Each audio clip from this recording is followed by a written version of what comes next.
I want to tell you a story of traumatic loss. Tell you a story of courage, of togetherness, and the spirit of man. At least 2 deaths have been confirmed in the Texas Panhandle fires now. It's the largest wildfire in state history with over 1 million acres burned. Hundreds have lost their homes, and because rural Texans are twice as likely to forfeit homeowners insurance, the road ahead seems unfathomably difficult. I want to play the voice of a 3-year-old Addison. Addison began to realize the only home she's ever known is now gone forever. I want a house. You want your house? Yeah, baby. We'll get another house, okay? Her dad is Tyler McCain. He was working hard to become the first person in his family to ever pay off his house. He was close. If you're watching Blaze TV, you can see the picture of what their home looks like right now. The only thing standing in the backyard is the metal swing set. The catastrophic depths of this particular wildfire go one step further, and it will affect you. Texas leads America by far with the most cattle. And according to the Texas Agriculture Commissioner, Sid Miller, 85% of the state's cattle population resides in the Panhandle where this fire happened. He predicted during an interview with CBS News that 10,000 cattle will have died or will have to be euthanized. This is too horrific to even think about. A lot of these cattle are still alive, but the hooves have been burned off. Their teats have been burned off. Their udders are burned off, and they have to be put down. So while the death toll of human lives lost to these fires is low, the loss of livelihood is nothing like we've ever seen before.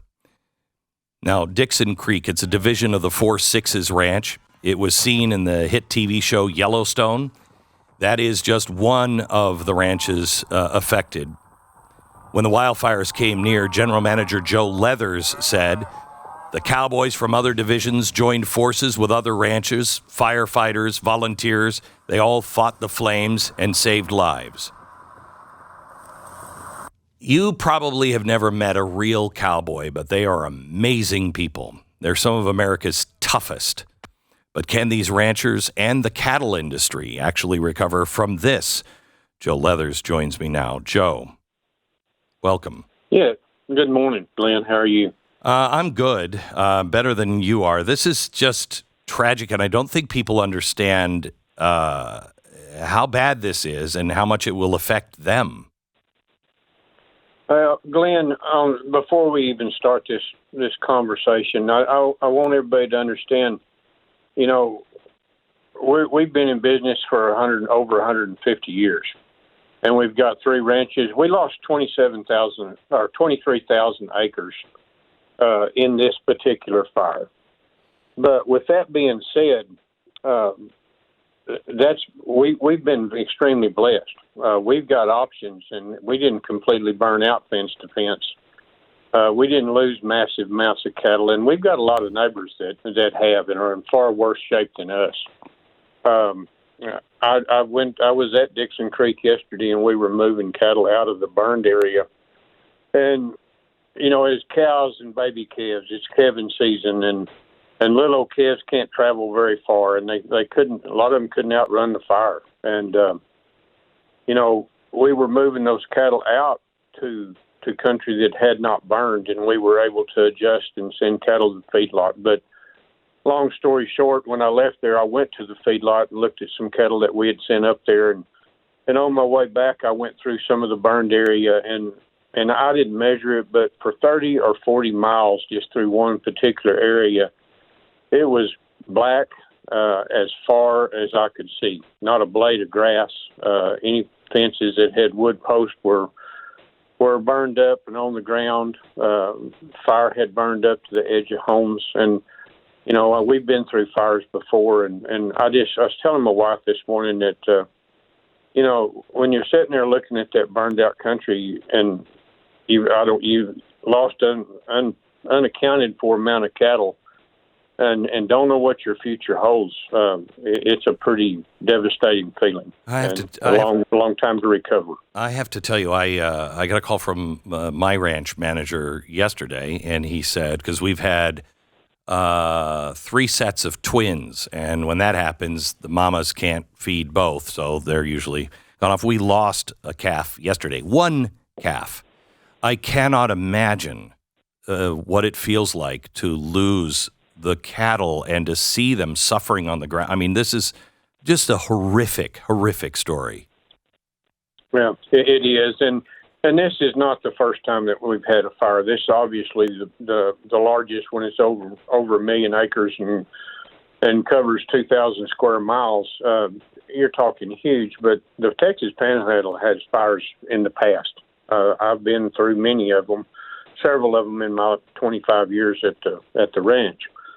But it takes a toll on you in the recovery, and to watch, to find calves or cows that are burned, and some of them have died. Well, it is heartbreaking. And then, you find some that burned, and then you've got to make the determination: are they going to recover? Or are you going to have to put them down?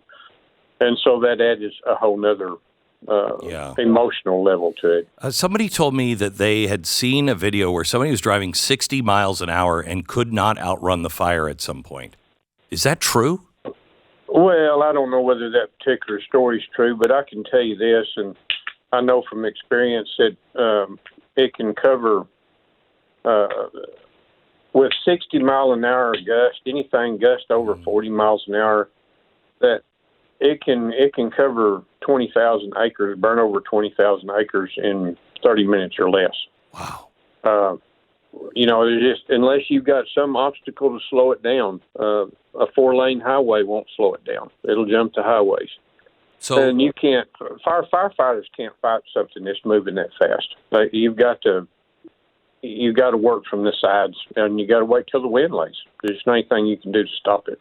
So you have the big impact of this fire is you don't have any grass to feed your animals. How can people? I think there's like a hay hotline. This happens from time to time, where people who are growing hay and alfalfa they ship it down to you. Is there anything organized on that yet?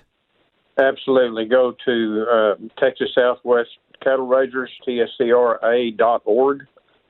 And they will, on that website, there are places that you can send hay and drop hay.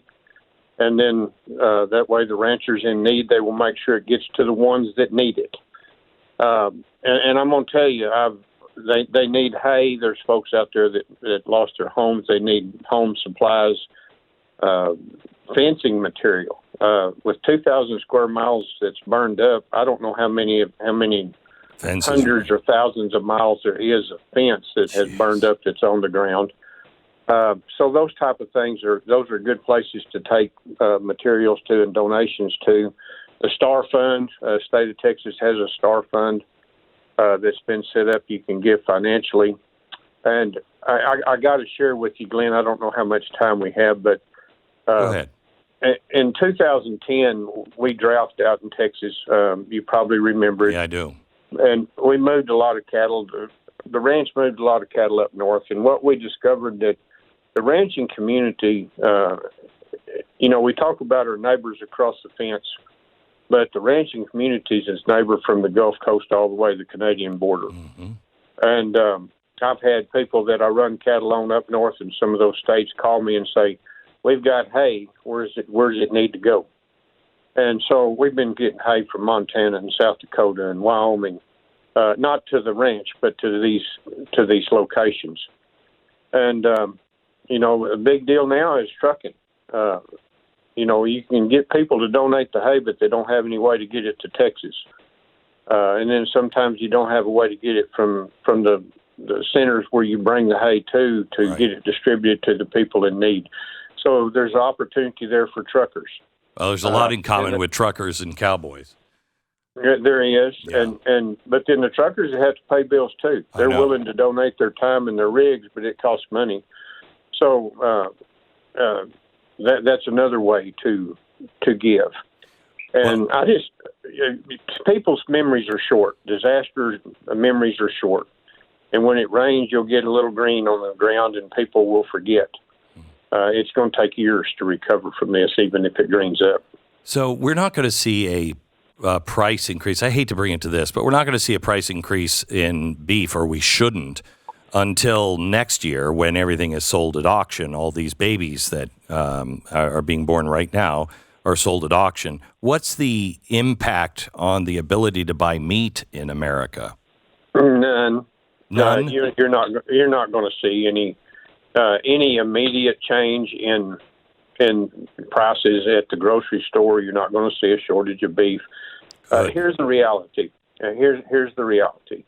The beef industry is huge. It's a national industry, and the amount of cattle, even though it's very devastating to the individuals who lost their ranches, who lost their homes, who lost their livelihoods, who lost all these cattle, that number of head that we have lost is a minute amount when you look at the overall numbers of cattle in the United States. And I don't foresee seeing a major increase in price at the grocery store. Good. Well, I can't thank you enough for taking your time to share the story with us, Joe. If you don't mind, I would like somebody from my charitable arm, Mercury One, to reach out to see if we can help defray some of the costs for the hay or the truckers, or even help people rebuild their lives. So if you don't mind, somebody from Mercury One will be reaching out to you today. Sure, they can reach out to me, but they can also go to the Star Fund, Texas Department of Agriculture website, and that is a good, legitimate place to give. Okay. And they will get it out to. It's not state money. It's individual money, like the folks you're talking about. Okay. And they will get it to the people that needs. You know, as bad as I hate to say it, there are crooks out there that try to set up places where they can receive this aid and these funds. And, but just make sure you send it to a legitimate. Well, if you say that TexasAgriculture.gov is good, I just don't want 30 cents or 40 cents of my dollar going to the state and only 60 cents going back to you guys. But if you say that's good, that's good. The Star Fund is a legitimate spot to give it, and it's not going to end up in some other state coffers. It'll end up in the producer's hands that need it. Okay. Thank you so much, Joe. God bless you. You bet. Thank you. I'll keep praying. You bet. The Star Fund. Also, you can go to Texas and Southwestern Cattle Ranchers Association. That's TSCRA.org.